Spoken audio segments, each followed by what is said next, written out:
e dytë të këtij mandatit ton, Jeton Raka është zëvendësministër i Ministrisë së Mjedisit, Planifikimit Hapësinor dhe Infrastrukturës. Ky e ka krejt përvojën çka duhet, edhe nga niveli qendror, edhe nga niveli lokal, për t'ju qeverisur mbar e mirë për hir të secilit fshat dhe gjitha lagjeve të qytetit në çdo rrugë e për çdo shtëpi të Kaçanikut. Pikrisht me jetonin zëvendësministër në qeverinë tonë, Kaçaniku ka përfituar investime të rëndësishme. Për herë të parë, pas shumë dekadash, disa projekte që dikur vetëm premtoheshin, tash kanë filluar të marrin formë e të bëhen realitet i jetueshëm, i përjetueshëm për qytetarët e Kaçanikut.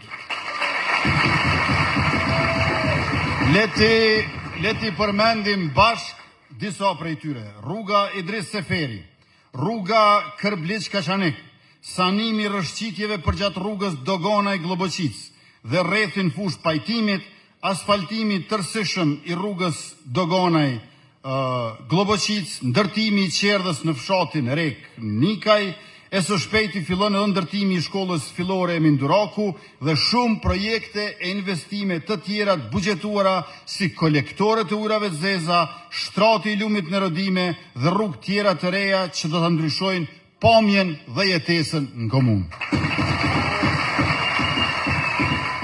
E tash e ftoj në skenë atë që është midis jush, e para jush, e në mes të radhës parë, të më bashkangjitet këtu në skenë, kryetari im në Kaçanik e kryetari i juaj pas 12 tetorit, Jeton Raka.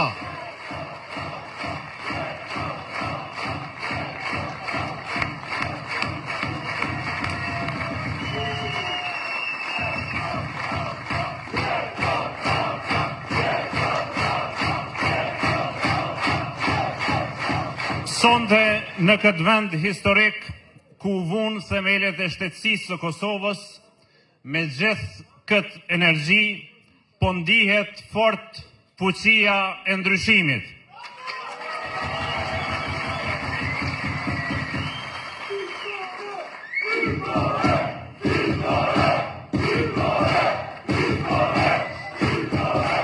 Vetëvendosja për Kaçanikun vjen me vullnet, ndershmëri dhe vizion.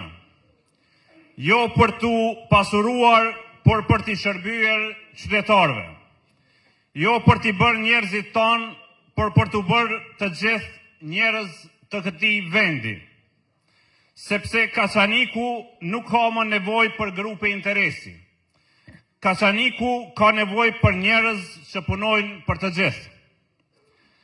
Të dashur qytetarë, në çdo lagje, në çdo fshat që kemi vizituar, kemi parë të njëjtën gjë, dëshirën e vullnetin e madh për ndryshim. Njerëzit janë lodhur nga premtimet e vjetra, nga fytyrat e njëjta, nga politikat e njanshme. Kaçaniku nuk do të jetë më pronë e askujt. Kaçaniku do të kthehet qytetarëve secilit në çdo lagje e në çdo fshat.